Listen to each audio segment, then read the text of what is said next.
ரமேஷை பற்றி எனக்கு வார்த்தைகள் சொல்கிறதுக்கான தமிழ் அகராதியிலே வார்த்தைகள் இல்லை. அப்படிப்பட்ட ஒரு நண்பர் எனக்கு. பாதி இடத்துல சரி வேண்டாம் இதுக்கு மேலே. Okay yeah. ஸோ தேஜு அவங்களோட எனக்கு காம்பினேஷன் பெருசாக இல்லை. But I'm very happy and to see you first of all. ஏன்னா நம்ம இந்த இன்டர்வியூஸ் பண்ணும்போதுலாம் ரொம்ப நல்ல பப்ளியாக ரொம்ப எனர்ஜெட்டிக்காக இருந்தீங்க. So all the best. Muthanna obviously நம்ம மத்தியில் உலகிட்டு இருக்க ஒரு குட்டி சிவாஜி அவர். நான் வணக்கண்ணே. தேங்க்ஸ்ண்ணே.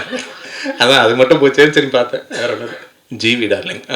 டார்லிங் வந்துட்டு ஆக்சுவலி நான் 12th வந்து இன்னொரு படமும் ரிலீஸ் ஆகுது. அந்த படத்தில் லீடாக பண்ணியிருக்கேன். அதில் ஜிவி டார்லிங் தான் வந்து ஃபஸ்ட்டு ஓப்பனிங் சாங் பாடி கொடுத்துருக்காரு. யாருக்கு அதாவது அவருடைய ஸ்டேச்சரில் இருக்கும் போது அதை பண்ணணுன்ற அவசியமே அவருக்கு இல்லை. ஏன்னா அது ஒரு பெரிய பணமோ இருக்க போதில்லை, எதுவுமே இல்லை. பட் ஒரு டேலண்ட், ஒரு புது டேலண்ட்டை அவங்க வரத்துக்கு முயற்சி பண்ணுறாங்க. அதில் ஆல்மோஸ்ட் ஒர்க் பண்ண எல்லாருமே புது டேலண்ட், மியூசிக் டைரக்டர் உட்பட.